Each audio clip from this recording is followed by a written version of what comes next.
আছো S S মটৰলৈ উপস্থিত আৰু এছ এছ মটৰত আহি কিনে মই চবতকে প্ৰথম কাক লগ পাইছো জানেনে? এয়া দেখিব পাৰিছেনে ধ্ৰুৱদাৰ লগত তেখেতৰ ইউটিউব চেনেল আছে, আপোনালোকেতো চবেই চিনি পায়, আপোনালোকৰ পৰিচিত মানুহ হয়নে?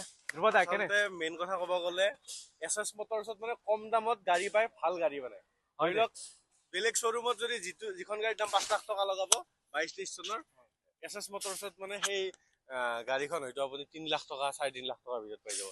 মানে বহুতে বিচাৰি থাকে ন কম দামত ভাল গাড়ী, বহুতৰে সপোন থাকে, কিছুমানে গাড়ী ল'ব নোৱাৰে, কিন্তু কেছ পইচাও নাথাকিলে এটা ফাইনেন্সৰো সুবিধা আছে, মানে বহুতখিনি ভাল আৰু।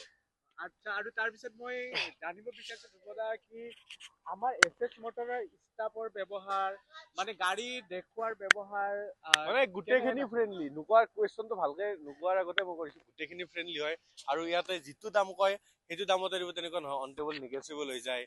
তাৰপিছত ধৰি লওক আপুনি যদি ভাবি আছিলে যে আপোনাৰ বাজেটটো অলপ কম আছে, তেনেহ'লে সেইটো বাজেটতো হয়তো আনকি দেখাই দিব যে দাদা এই গাড়ীখন ভাল, এই গাড়ীখন বেয়া, কোনখন বেয়া কোনখন বেয়া কোনখন বেয়া কোনখন বেয়া কোনখন ভাল গোটেইখিনি দেখাই দিব, লগতে জেনুইন গাড়ী পায়, ফাইনেন্সত টানি অনা গাড়ীবিলাক।